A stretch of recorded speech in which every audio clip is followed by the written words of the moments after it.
Welcome student. અગાઉના લેક્ચરમાં આપણે સબ્જેક્ટ મેનેજરિયલ ઇકોનોમિક્સમાં યુનિટ નંબર 4 વિવિધ ખર્ચના ખ્યાલો તેના વિશે જોઈ રહ્યા છીએ. એટલે કે ઉત્પાદન સાથે જોડાયેલા વિવિધ ખર્ચ વિશેનો ખ્યાલ, જેની અંદર હિસાબી ખર્ચ, આર્થિક ખર્ચ, નાણાકીય ખર્ચ, સામાજિક ખર્ચ, ખાનગી ખર્ચ અને ઐતિહાસિક ખર્ચ અને પુનઃ સ્થાપના ખર્ચ, એટલા ખર્ચ એટલે કે ટોટલ 7 ખર્ચ વિશેનો અભ્યાસ આપણે અગાઉના લેક્ચરમાં કરેલો છે. આજે આપણે એના પછીનો જે ખર્ચ છે એ છે વૃદ્ધિગત ખર્ચ, 8મા નંબરનો ખર્ચ. એના વિશે આપણે આજે જોવાના છીએ. તો વૃદ્ધિગત ખર્ચ કોને કહેવાય? તો કે તમારી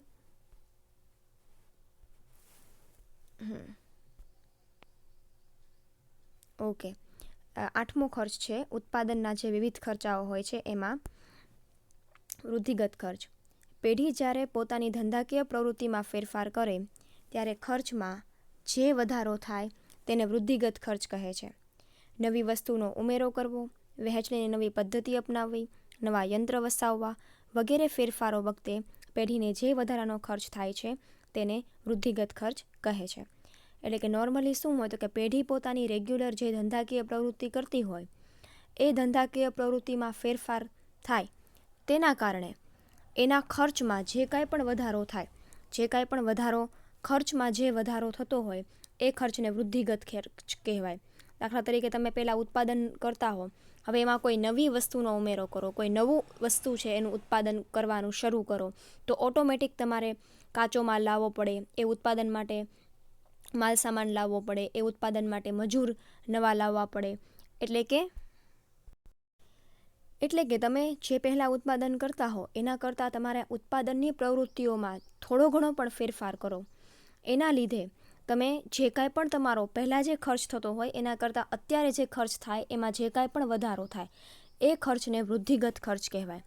એટલે કે ઉત્પાદનમાં તમે કોઈ નવી વસ્તુનો ઉમેરો કરો, એટલે મેં તમને કીધું એમ કે ભાઈ તમારે કાચો માલ લાવવો પડે વધારાનો, તમારે મજૂરો વધારાના રોકવા પડે, મશીનરી લાવવી પડે, જેના કારણે ઉત્પાદનના ખર્ચમાં જે વધારો થાય એ ખર્ચને વૃદ્ધિગત ખર્ચ કહેવાય.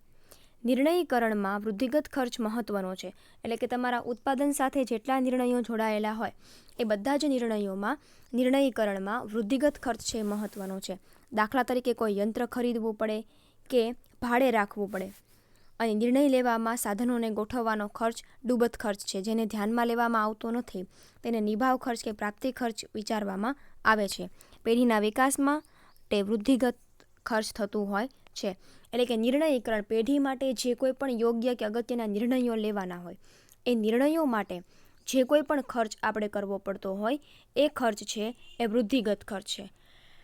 કદાચ આપણે કોઈ યંત્ર ખરીદવું પડે, કોઈ યંત્ર તમારે ભાડે લાવવું પડે, તો તમે જે યંત્ર અત્યારે વાપરો છો એ યંત્ર સિવાય કોઈ બીજું યંત્ર ભાડે લાવવું પડે. એટલે કે જે સાધનો છે ઉપરાંત તમારે અન્ય સાધનો લાવવા પડે છે.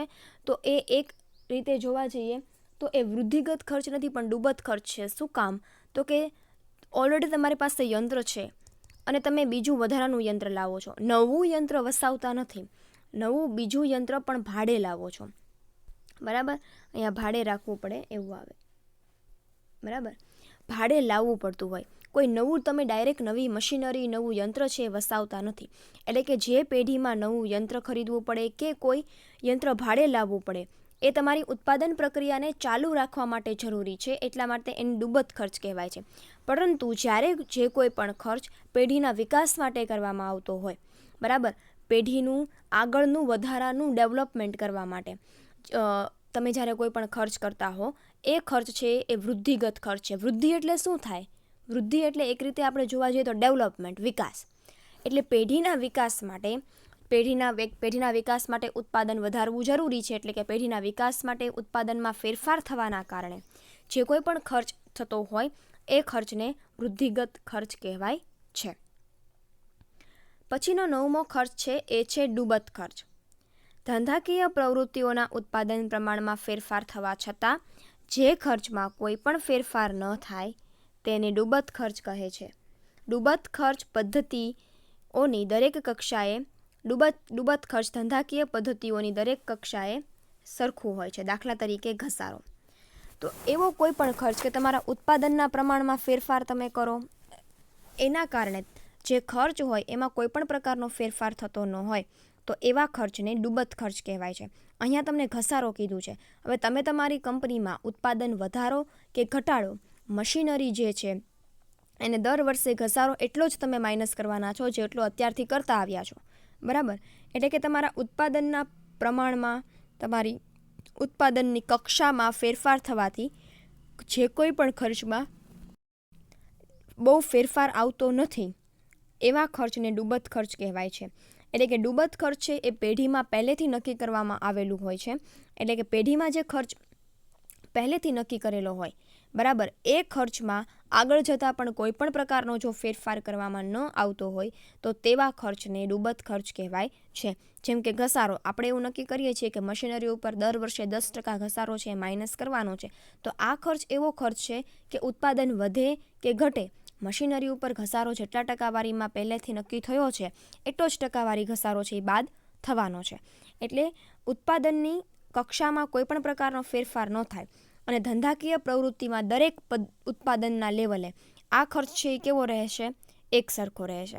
ભૂતકાળમાં મિલકત પાછળ ખર્ચ થતો હોય અને ભવિષ્યમાં તેનો ઉપયોગ શક્ય હોય તો તે ડૂબત ખર્ચ બને છે. એટલે કે પહેલાં આપણે જે મિલકતોનો ઉપયોગ કરતા હોય ને આગળ પણ ભવિષ્યમાં પણ એ મિલકતો છે આપણા ઉત્પાદન માટે ઉપયોગમાં લઈ શકાય તેવી હોય, તો એવા પ્રકારની મિલકતો પાછળ જે કોઈ પણ ખર્ચ કરવામાં આવતો હોય તેવા ખર્ચને ડૂબત ખર્ચ કહેવાય છે. આમ નિર્ણયમાં ફેરફાર કરવા છતાં જે ખર્ચ બદલાતો નથી તે ડૂબત ખર્ચ છે. એટલે કે ઉત્પાદન પ્રક્રિયામાં ઉપર આપણે જોયું કે નિર્ણયકરણમાં વૃદ્ધિગત ખર્ચ છે એ ખૂબ અગત્યનો છે. શું કામ? તો કે જેમ જેમ આપણા ધંધાની વૃદ્ધિ થાય એમ વૃદ્ધિગત ખર્ચમાં વધારો થવાનો છે. પણ અહીંયા ડૂબત ખર્ચ કેવો ખર્ચ છે?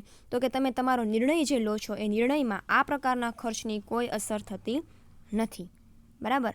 એટલે કે ડૂબત ખર્ચ છે એ લાંબા ગાળા સુધી પેઢીના ઉત્પાદનમાં કોઈ પણ ફેરફાર થાય કે ન થાય એ કક્ષા એ છે ધંધાકીય પ્રવૃત્તિઓમાં લાંબા ગાળા સુધી એક સરખો રહે છે. અને ડૂબત ખર્ચ છે એ એવી મિલકતો ઉપર વધારે પડતો લાગુ પડે છે કે જે ભૂતકાળમાં પણ આપણે ઉત્પાદન માટે ઉપયોગમાં લેતા હતા અને ભવિષ્યમાં પણ એનો ઉપયોગ શક્ય છે. તો એની પાછળ જે ખર્ચ થવાનો છે એ લાંબા ગાળા સુધી કેવો રહેશે? સ્થિર રહેશે. 10મો ખર્ચ છે એ સ્થિર ખર્ચ. હવે જે આ બધા ખર્ચ શરૂ થાય છે, સ્થિર ખર્ચ, અસ્થિર ખર્ચ, કુલ ખર્ચ, સરેરાશ ખર્ચ અને સીમાંત ખર્ચ, આ દરેક ખર્ચ છે એ આપણે અત્યારે છે એ શોર્ટ ફોર્મમાં માત્ર એની સમજૂતી જોશું.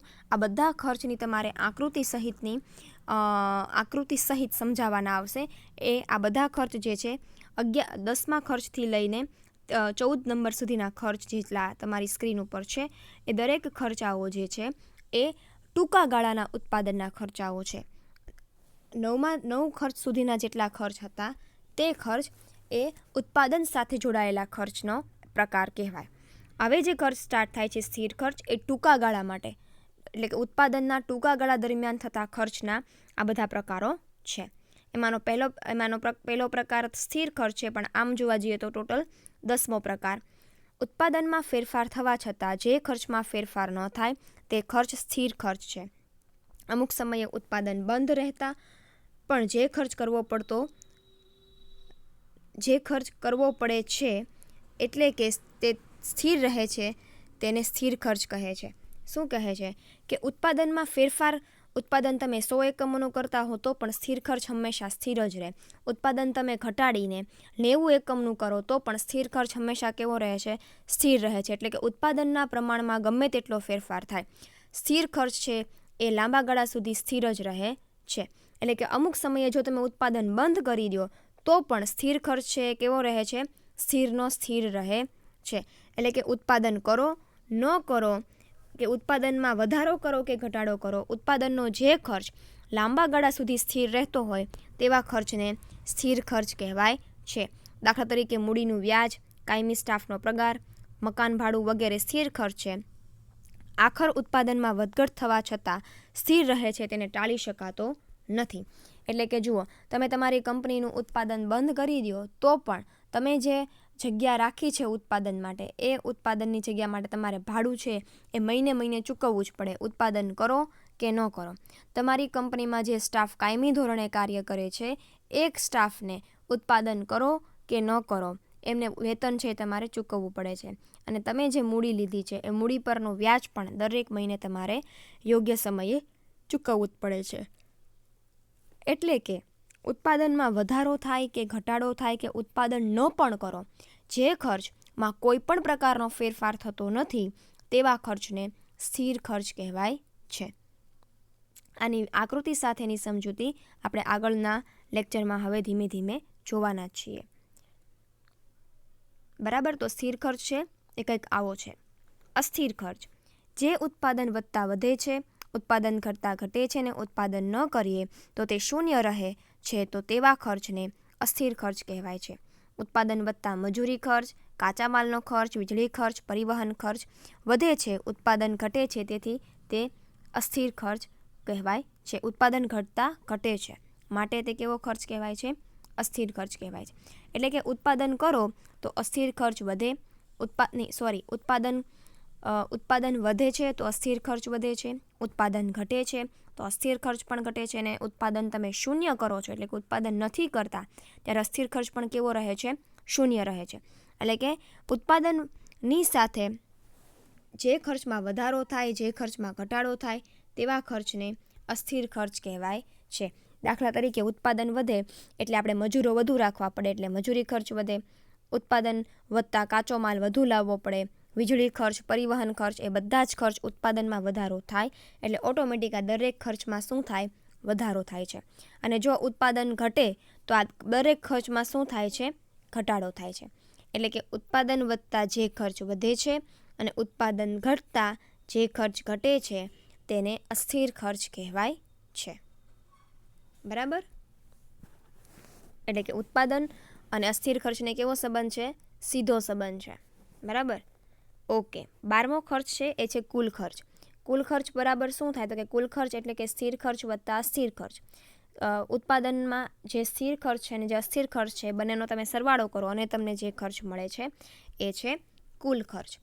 આ બધા જ આપણે ડિટેલમાં વિથ ડાયાગ્રામ, વિથ આકૃતિ છે આપણે જોવાના જ છીએ હવે પછીના લેક્ચર્સમાં.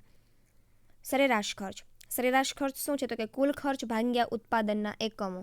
પેઢીને જેટલો કુલ ખર્ચ થતો હોય એ કુલ ખર્ચ એને ભાગ્યા ઉત્પાદનના એકમ કરીએ એટલે આપણને કયો ખર્ચ મળે છે? સરેરાશ ખર્ચ. જેમ તમારે કોઈ પણ માહિતીની સરેરાશ કાઢવી હોય તો એને કુલ ખર્ચ ભાગ્યા એને 2 કરો, એટલે કે આવી રીતે એવરેજ કરવી હોય તમારે કુલ ખર્ચ, કોઈ પણ વસ્તુની તમારે એવરેજ કાઢવી હોય તો કુલ ખર્ચ ભાગ્યા 2 કરો એટલે તમને શું મળે? સરેરાશ મળે, એની એવરેજ મળે. એમ ઉત્પાદનમાં કુલ ખર્ચ ભાગ્યા કંપની જેટલા ઉત્પાદનના એકમોનું ઉત્પાદન કરતી હોય વર્ષ દરમિયાન એ ઉત્પાદનના એકમોનો ભાગાકાર કરો એટલે તમને શું મળે છે? સરેરાશ ખર્ચ મળે છે. અને સીમાંત ખર્ચ એટલે શું? તો કે સીમાંત ખર્ચ એટલે કે ઉત્પાદનના કોઈ એક એકમનો વધારો થવાના કારણે ખર્ચમાં જે વધારો થાય તેને સીમાંત ખર્ચ કહેવાય. દાખલા તરીકે તો કે પેઢી પહેલાં 100 એકમોનું ઉત્પાદન કરતી હોય, બરાબર, ત્યારે એકમ અને ખર્ચ. પેઢી 100 એકમનું ઉત્પાદન કરતી હોય ત્યારે જે ખર્ચ છે એ કેટલો થતો હોય? 1000 રૂપિયા થતો હોય. હવે પેઢી જ્યારે ઉત્પાદનના એકમો વધારીને 101 કરે ત્યારે ખર્ચ છે એ કેટલો થઈ જાય? 1010 રૂપિયા. એટલે શું કહે છે કે પેઢી પહેલાં 100 એકમોનું ઉત્પાદન કરતી હતી ત્યારે એનો ખર્ચ હતો 1000 રૂપિયા. હવે પેઢી 101 એકમનું ઉત્પાદન કરે છે એટલે કે ઉત્પાદનનું 1 એકમ વધારે છે, તેના કારણે એના કુલ ખર્ચમાં કેટલો ફેરફાર આવ્યો? તો કે 10 રૂપિયાનો. તો આ છે એ કેવો ખર્ચ થયો કહેવાય? સીમાંત ખર્ચ થયો કહેવાય. એટલે કે પેઢી ઉત્પાદનના 1 એકમનો વધારો કરવાથી એ 1 એકમના વધારાને કારણે તમારા કુલ ખર્ચમાં જેટલો વધારો થાય કે જેટલો ફેરફાર થાય એ ખર્ચને કેવો ખર્ચ કહેવાય છે? સીમાંત ખર્ચ કહેવાય છે. તો સ્થિર ખર્ચથી લઈને સીમાંત ખર્ચ સુધીના જેટલા ખર્ચ છે એ ઉત્પાદનના ટૂંકા ગાળા દરમિયાનના ખર્ચ કહેવાય, જેને તમારે આકૃતિ સાથે હવે પછીના લેક્ચર્સમાં જોવાનું છે. તો અહીંયા ટોટલ 9 જે ખર્ચ છે ડૂબત ખર્ચ સુધીના એ દરેક ખર્ચાઓ છે ઉત્પાદનના ખર્ચાઓ છે, અને એ પછીના જે ખર્ચ છે સ્થિર ખર્ચથી લઈને સીમાંત ખર્ચ એ ટૂંકા ગાળાના ઉત્પાદનના ખર્ચ છે, જેના વિશે આકૃતિ સાથે આપણે હવે પછીના લેક્ચર્સમાં જોઈશું. Thank you.